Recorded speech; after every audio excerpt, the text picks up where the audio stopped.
নমস্কার, কেমন আছো সবাই? লুসি পায়ের লাইফস্টাইল আর একটি নতুন ভ্লগে তোমাদের অনেক অনেক স্বাগত জানাই। আমার সকল বন্ধুদের শুভ সকাল জানিয়ে আজ রবিবারের সকাল থেকেই ভিডিওটা শুরু করে দিলাম। আজ অনেকটা সকাল সকালে ঘুম ভেঙেছে 5:30টার সময় করে, কিন্তু উঠে আবার ঘুরে শুয়ে পড়লাম। তারপরে 6:20 নাগাদ ঘুম ভাঙলো, উঠলাম। উঠে সকল বাসি কাজবাজ সব সেরে নিলাম, ঘরদর মোছামুছি করে তারপরেই স্নান করে নিয়েছি। স্নান করে নেবার পর যেটা কাজ হচ্ছে ঠাকুরের পুজো করা। ঠাকুরের সমস্ত বাসনগুলো ভালো করে মেজে ভালো করে ধুয়ে নিয়েছি। আস্তে আস্তে এবার পূজা পাঠটা সেরে নেব। আজ রাধা অষ্টমী, তো পায়েলের পরীক্ষা ছিল, শনিবারে পরীক্ষাটা শেষ হয়েছে। আজ যেন মাথা থেকে একটা বড় পাহাড় নেমে গেল। সকাল থেকে যেন নিজেকেই অনেকটা হালকা লাগছে। পড়াশোনায় পরীক্ষা হলে বাচ্চাদের যতটা না টেনশন, বাচ্চার মায়েদের যেন বেশি টেনশন হয়, চিন্তা হয়, খাওয়া দাওয়া বন্ধ, এইসব ব্যাপার আর কি। আমি ভাবি হয়তো শুধু আমার একলারই হয়, কিন্তু আরও যত মা আছে সকলকে জিজ্ঞেস করলে সকলের মুখে একই কথা। এখানে যে একটা ছোট্ট ঠাকুরের মূর্তি দেখা যাচ্ছে, ওটা হচ্ছে লক্ষ্মী ঠাকুরের মূর্তি, প্লাস্টিকের। তো পায়েল এইভাব করে ওইখানে ঠাকুরটাকে শুইয়ে রেখেছে। ধূপ প্রদীপ জ্বালিয়ে নিলাম। এবার হচ্ছে শিব ঠাকুরকে স্নান করিয়ে নেব। তার আগে সেন্ট একটা ধূপ জ্বেলে নিচ্ছি। প্রত্যেক দিন সকালে একটা করে জ্বালাই। এতে হচ্ছে বাড়িটা হচ্ছে খুব সুন্দর একটা সেন্ট, গন্ধ একদম গোটা বাড়ি মোমো করে, সকালে মনটা খুব ফ্রেশ হয়ে যায় আর কি। তো এইখানে হচ্ছে শিব ঠাকুরকে স্নান করিয়ে নিয়ে সকল ঠাকুরকে ফুল দিয়ে পুজো করে নিয়েছি। আমাদের এইখানে একটা বড় রাধাকৃষ্ণের আশ্রম আছে, বড় মন্দির আছে। রাধা অষ্টমী উপলক্ষে আজ সেইখানে বড় অনুষ্ঠান হবে, খাওয়া দাওয়ার ব্যাপার আছে। সেই মন্দিরেই যাব বলে আজকে সকাল সকাল রান্না করে নিয়েছি। আসলে প্রচুর ভিড় হবে, তো খাওয়া দাওয়ার একটু ঝামেলা, হয়তো 3-4টেও বেজে যেতে পারে। সেই জন্যই 11টা-12টার সময় করে দুটো ভাত করে নিয়েছি, যে খাওয়া দাওয়া করে তারপরে যাব, এখানে যাব, অনুষ্ঠান হবে। তো এর আগেও গিয়েছি, এত প্রচণ্ড ভিড় হয়, সেই কারণেই ভাত মাছ ভাজা ডিম ভাজা এইসব করে নিয়েছি। আর আজকে দিনটা ছিল প্রচণ্ড রোদ, প্রচণ্ড গরম, সব থেকে বেশি গরম ছিল আজ রবিবারটা আর সোমবারটা। তো দুটো খাওয়া দাওয়ার পরে দুপুরে যেই শুয়ে পড়লাম, মনে হয়নি যে আর হচ্ছে যাই।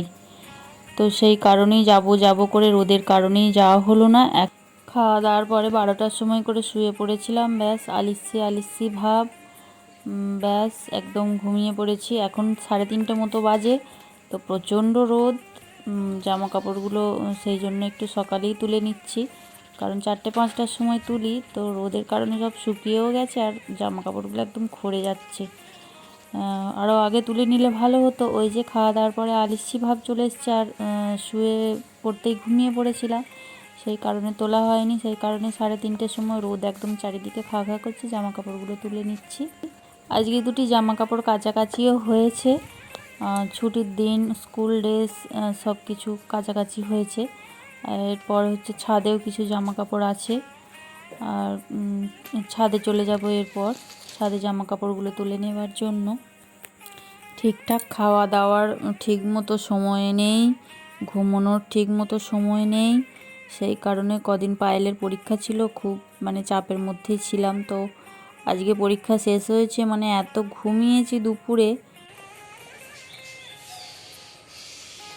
এখন বাজে 3:41। এখন যাচ্ছি ছাদে জামা কাপড়গুলো তুলে নেওয়ার জন্য। মেঘলা মেঘলা করছে আকাশটা।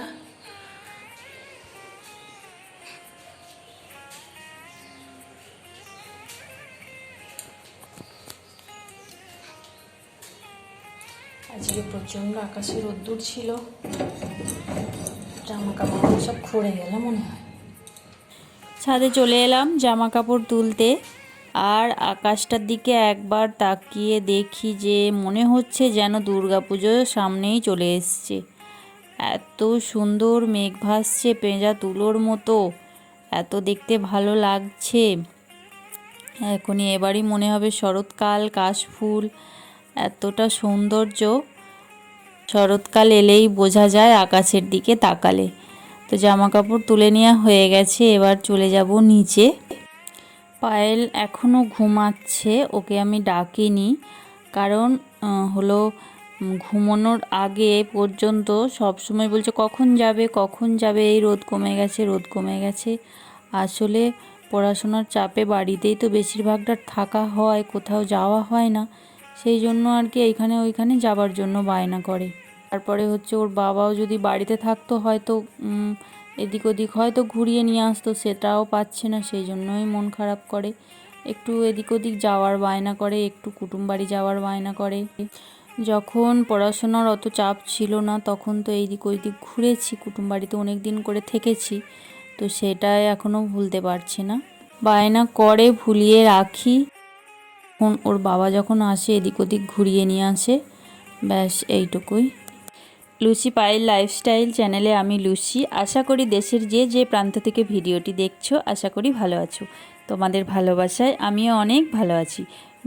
বন্ধুদের কাছে একটাই রিকোয়েস্ট, ভিডিওটা যে যেই প্রান্ত থেকে দেখছো প্লিজ একটা লাইক দিয়ে এরপর সম্পূর্ণ ভিডিওটি দেখো। আর আজকে যারা আমার চ্যানেলে নতুন ভিডিও দেখছো, দেখতে দেখতে ভিডিওর কোনো একটি অংশ যদি ভালো লেগে যায় সেই অংশটির জন্য হলেও চ্যানেলটি সাবস্ক্রাইব করে আমার সাথেই থেকে যেতে পারো। আর সাথে থাকা ছোট্ট বেল বাটনটি অল অন করে দিও, এতে আমি যখন কোনো নতুন ভিডিও আপলোড করব সবার আগে তোমার কাছে পৌঁছে যাবে। আর অলরেডি যারা সাবস্ক্রাইব করে আমার সাথেই রয়ে গেছে তাদের জানাই আমার মনের অন্তঃস্থল থেকে অনেক অনেক ভালোবাসা। এইখানে চলে আসলাম, বাসনপত্রগুলো মেজে নিয়েছি, আর আজকে প্রেসার কুকারেই ভাত হয়েছে। তো অনেক বাসনপত্র সেই সকাল থেকে একদম দুপুর পর্যন্ত সমস্ত বাসনপত্র রান্নাবান্নার করা সব কিছু এই মাত্র ধোয়া হলো।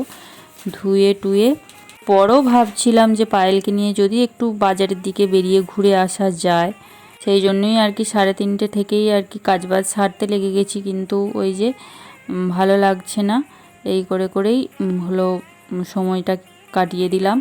বিকেলে একটু ওই হাঁটতে যাই যেরকম বাঁধের দিকে ঘুরতে নিয়ে গিয়েছিলাম, ব্যাস এইটুকুই। তো এখানে বাসন কোসনগুলো আমি গুছিয়ে নিচ্ছি।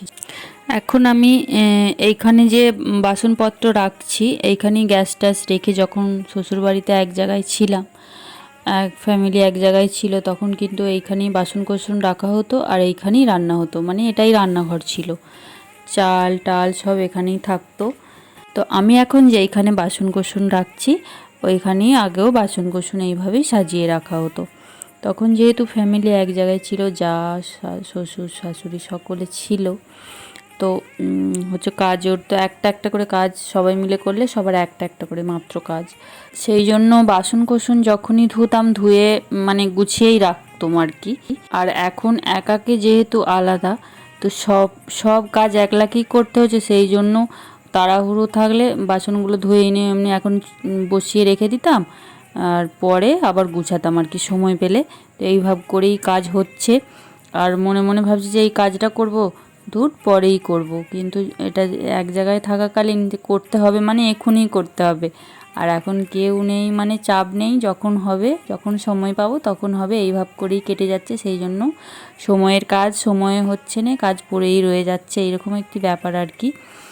সেই জন্য ফোনে কিছু কেমন দিদিভাইদের ভিডিও দেখি, আর তাদের ভিডিও দেখার পর মানে একটু এনার্জি পাই যে হ্যাঁ কাজটা করব মানে করে ফেলতেই হবে। এরপর 5টার সময় করে চলে আসলাম মাঠে। তো আমাদের মাঠে ধান গাছ হচ্ছে ধরে গেছে, একদম গোটা মাঠ সবুজে সবুজ, এত সুন্দর লাগছে। পায়েলকে ঘুম থেকে উঠে নিয়ে চলে আসলাম, ও একটু বায়না ধরেছিল, সেই জন্য ভুলিয়ে মাঠের দিকে নিয়ে চলে আসলাম। তো চলো আজকের মতো ভিডিওটাও তাহলে এখানেই শেষ করছি। সবাই ভালো থাকবে, সুস্থ থাকবে, সাবধানে থাকবে। আর ভিডিওটা কেমন লাগলো অবশ্যই কমেন্টে জানাবে। ভালো লাগলে একটা লাইক করে দেবে। দেখা হবে খুব শিগগির পরের একটা ভ্লগে। নমস্কার।